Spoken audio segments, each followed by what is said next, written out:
कभी कभार किस्मत इंसान के साथ कुछ ऐसी चोट कर जाती है कि इंसान ये सोचने लगता है कि ये सब मेरे साथ ही क्यों हुआ, लोग तो और भी थे। कुछ ऐसा ही हुआ गाजियाबाद के मुराद नगर में, जहां पर बिजली चोरी की शिकायतें लगातार मिल रही थी। तो विभाग के लोग जांच करने के लिए पहुंचे और जैसे ही घर का दरवाजा खटखटाया, वहां से कोई बाहर ही निकल के नहीं आया। उसके बाद एक लाइनमैन उस घर के पड़ोस की छत पर जाकर खड़ा हो गया। उसके बाद जो भी हुआ वो वायरल हो गया। उस घर की छत से एक आदमी रेंगता हुआ निकल कर आया और बिजली की कुंडी को काटने की कोशिश करने लगा, लेकिन उसी टाइम लाइनमैन ने कहा धप्पा, बेचारा पकड़ा गया। खैर, जो किया है उसको भुगतना तो पड़ेगा ही। एक बार किसी ने एक लड़के को ऑफर दिया कि अगर मैं तुम्हें $1 मिलियन यानी कि 7 करोड़ रुपए दूं तो क्या तुम हवाई जहाज से बिना पैराशूट के कूद जाओगे? तो उस लड़के ने बिना सोचे समझे कहा, क्यों, मरना है क्या? अगर मेरी जान ही नहीं रहेगी तो मैं पैसों का क्या करूंगा? फिर उसी बंदे ने दूसरे लड़के से पूछा कि अगर मैं तुम्हें $1 मिलियन यानी कि 7 करोड़ रुपए दूं तो क्या तुम पैराशूट के बिना हवाई जहाज से कूद जाओगे? तो उस लड़के ने कुछ सोचा और फिर हाँ कह दिया। गेस व्हाट, वो कूदा भी, उसकी जान बच भी गई और उसे 7 करोड़ रुपए मिल भी गए। जानते हैं क्यों? क्योंकि वो हवाई जहाज जमीन पर ही था और उसे जमीन पर खड़े हवाई जहाज से ही बिना पैराशूट के कूदना था। गाइस, बहुत से लोग बिना सोचे समझे लाइफ में डिसीजन लेते हैं और अपने हाथ से बड़े मौके को गवा देते हैं, लेकिन समझदार लोग हर एक चीज में मौका ढूंढते हैं और उसे अपने हाथ से जाने नहीं देते। एक बार एक बंदा जूता खरीदने के लिए किसी शॉप पे गया। उसे 7 नंबर का जूता खरीदना था और उसे उस शॉप पे एक जूता पसंद भी आ गया, लेकिन जैसे वो काउंटर पे पेमेंट करने के लिए गया, उसे पता लगा कि वो वॉलेट तो घर पे ही भूल गया है। फिर उसने शॉपकीपर से रिक्वेस्ट किया कि आप मुझे जूते दे दो, अगले दिन आके मैं पेमेंट कर दूंगा।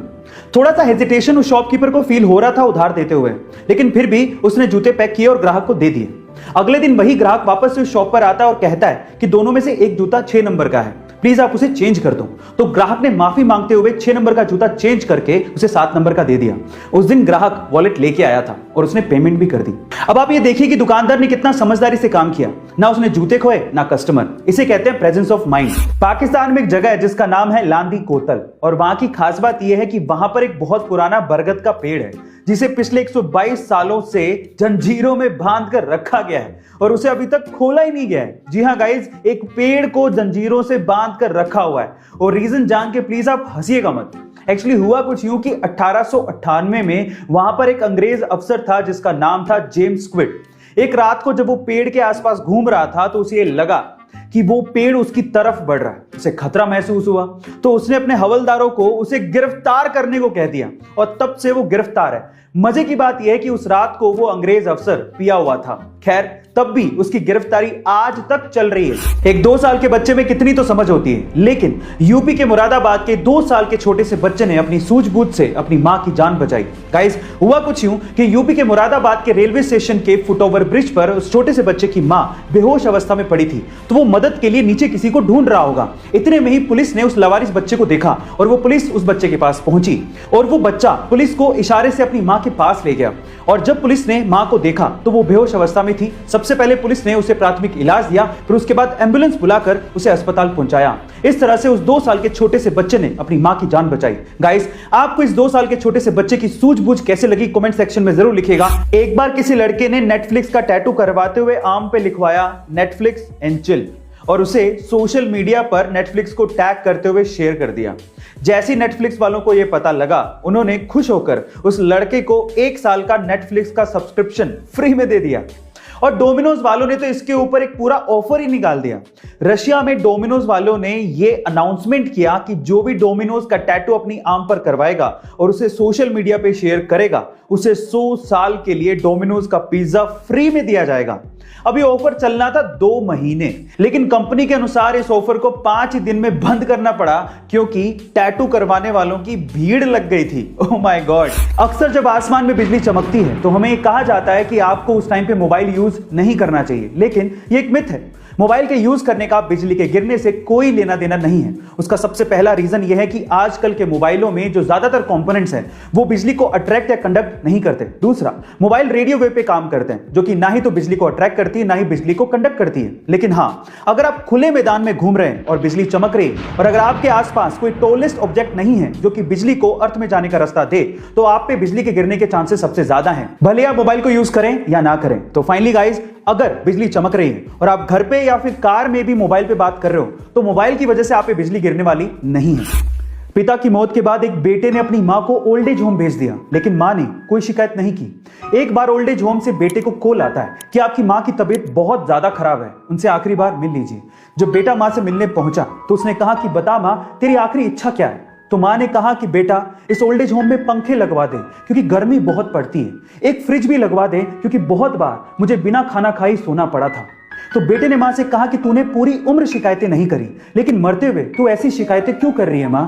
तो मां ने क्या कहा पता है? मां ने कहा कि बेटा, मैंने तो गर्मी, भूख और दर्द बर्दाश्त कर लिया, लेकिन मुझे डर है कि जिस वक्त तेरे बच्चे तुझे यहां पर छोड़ के जाएंगे तो तू ये सब बर्दाश्त नहीं कर पाएगा।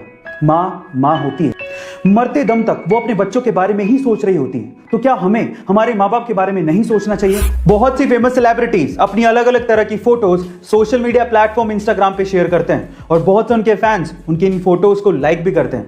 पर अगर मैं आपसे सवाल पूछूं कि इंस्टाग्राम की हिस्ट्री में वो कौन सी ऐसी फोटो है जिसपे आज तक के सबसे ज्यादा लाइक्स आए हैं, तो आप लोग क्या कहेंगे? मे भी आप में से बहुत सारे लोग क्रिस्टियानो रोनाल्डो का नाम लें क्योंकि उनके इंस्टाग्राम पे सबसे ज्यादा फॉलोवर्स हैं।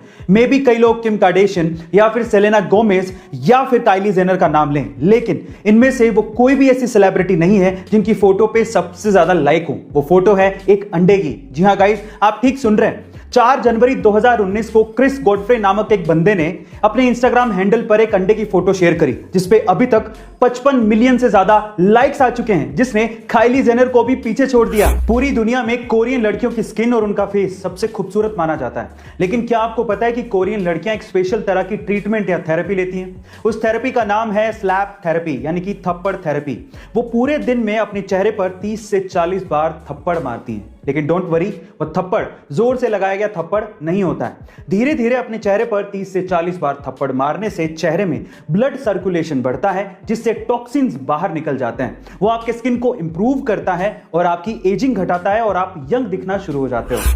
आज हम 21वीं सदी में जी रहे हैं और आज इंसान को गुरूर है कि वो तरक्की के मामले में काफी आगे निकल गया है, टेक्नोलॉजी में भी एडवांस हो गया है, लेकिन आज भी मॉडर्न इंजीनियर्स द्वारा बनाई गई सड़कें 5 साल तो छोड़िए साहब, 5 महीने भी नहीं टिकती हैं। वहीं हजारों साल पुरानी बनाई गई सड़कें आज भी मजबूती से टिकी हुई है। एग्जाम्पल के तौर पे रोमन्स द्वारा बनाई गई 2100 साल पुरानी ये सड़क आज भी उतनी ही मजबूत और टिकाऊ है। क्या वजह है कि हमारे पास टेक्नोलॉजी होने के बावजूद भी हम लोग इतने पीछे हैं? उसके पीछे की वजह है हमारी सोच। गाइस, आज जूते शोरूम में बिक रहे हैं, लेकिन किताबें फुटपाथ पे बिक रही हैं। आज जूतों की कीमतें आसमान छू रही हैं, लेकिन किताबें रद्दी के भाव बिक रही हैं। गाइस, क्या आपको नहीं लगता कि हम लोग सोशली एक ब्लाइंड और अंधी डायरेक्शन में जा रहे हैं? क्या आपको नहीं लगता कि हमें अपनी सोच फिर से बदलने की जरूरत है?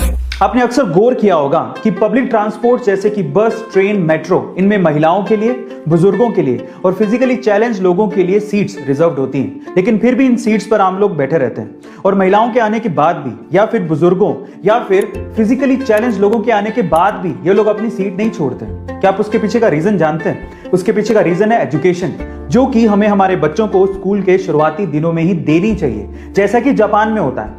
जापान में बच्चों को स्कूल के शुरुआती दिनों में ही सिखाया जाता है कि अगर आप किसी पब्लिक ट्रांसपोर्ट में जा रहे हो और अगर वहां पे कोई महिला या फिर बुजुर्ग या फिर फिजिकली चैलेंज्ड पर्सन या फिर कोई प्रेग्नेंट विमेन आ जाए तो तुरंत अपनी सीट को छोड़ें और उन्हें बैठने को जगह दें।